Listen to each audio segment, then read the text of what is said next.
A feature story titled 11 and Married, Malaysia's Spars Over Child Brides, published by the New York Times, captured a heart-wrenching story angle that the local press had missed so far.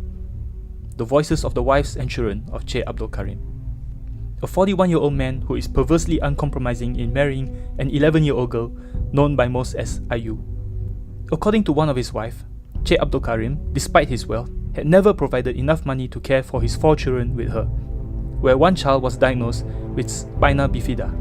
Note that this is a man who reportedly owns a fleet of fancy cars, lives in a modern villa, and brought his child bride to a hill retreat for a holiday. She also added that her husband had never taken care of their children because he does not even like children, all except for Ayu. The two wives had since banded together and told Che Abdul Karim that he must choose between them and the child bride. It couldn't be clearer who he had chosen. Before we get any further, let's just call a spade, a predator a predator. Let's not all be prim and politically correct and pretend that's not what we all think of him. The predator's 14-year-old daughter, who was best friends with Ayu, still could not make sense on how an 11-year-old had become her father's third wife and her pubescent stepmother. One could only imagine how confusing and disturbing the whole ordeal is right now for her. It's almost a month since the story of this child marriage was made public, and all this while, no observable attempt was made by the government to rescue the victims, including Ayu and the family of this abomination.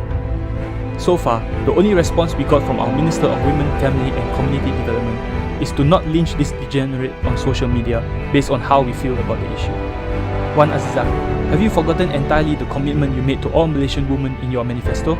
You pledged to ensure that the legal system protects women's rights and dignity. And Hannah Yeoh, after you were sworn in as Wan Azizah's deputy, remember how you vowed to be the voice of the children in Malaysia and represent those who cannot speak up for themselves in Parliament? You barely spoke on the children's rights since then. To the family members of Che Abdul Karim, if you are at the receiving end of any forms of abuse or want to seek legal or Shariah counsel, do not hesitate to reach out to the Legal Advisory and Women's Aid Centre at 03 2203 3884.